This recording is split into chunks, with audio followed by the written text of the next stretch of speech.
The death toll from the ammonia gas leak at a seafood processing unit in Tamil Nadu's Tiruvallur district on Sunday has risen to 5, with 3 workers succumbing on Monday morning. A total of 74 people were affected by the incident, 2 of whom died on Sunday. The state government has announced a payment of 2 lakh rupees each for the families of the deceased.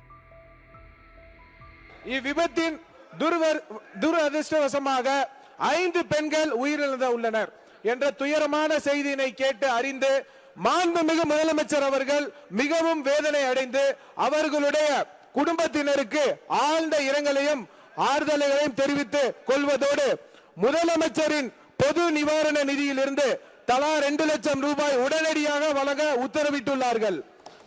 மேலும் அவர்களின் உடல்களை சொந்த மாநிலத்திற்கு அனுப்பி நல்லடக்கம் செய்வதற்கான செலவினை அரசே மேற்கொள்ளும் எனவும் தெரிவித்துள்ளார்கள். அந்த பகுதிகளில் இன்னும் கூட நிறைய கம்பெனிகள் இருக்கிறது. அதில் எல்லாமே கூட இந்த சேஃப்டி ஃபெசிலிட்டிஸ் எல்லாம் சரியாக இருக்கா இல்லையான்றத முறைப்படி செக் பண்ண வேண்டிய ஒரு கட்டாயம் எங்களுக்கு இருக்குது. அது கண்டிப்பாக அரசாங்கம் செய்யும் என்ற நம்பிக்கையோடு நானும் இதில் முழுமையாக ஈடுபட்டு இந்த மாதிரி ஒரு சம்பவம் மறுபடியும் ஆகாமல் தவிர்ப்பதற்கும் இங்கே பாதிக்கப்பட்டவர்களுக்கு அவர்களுக்கு நம்மளால் இருந்த எல்லா உதவிகளையும் செய்வதற்கும் நாங்கள் முன்னேற்பாடு. The incident has triggered anger and concern among local residents who allege that complaints about pollution and poor maintenance at the facility had been ignored despite repeated complaints to authorities. நிரந்தரமாக இதை மூடுங்க அப்படின்னு சொல்லிட்டு ஒரு ஆர்ப்பாட்டம் கூட பண்ணியிருக்கோம் இதுக்கு முன்னாடி. ஆனால் மூடந்தால ஏன் மூடலைன்னு எங்களுக்கு தெரியல. இப்போ இவ்வளோ பெரிய இன்சிடென்ட் குறிப்பாக பெண்களுடைய உயிர் பலியானது நாங்கள் ஏற்றுக்க முடியாது. எங்களால் அது வடநாட்டு பெண்களாக இருந்தாலும் சரி தென்னாட்டு பெண்களாக இருந்தாலும் நாங்கள் ஏற்றுக்க முடியாது.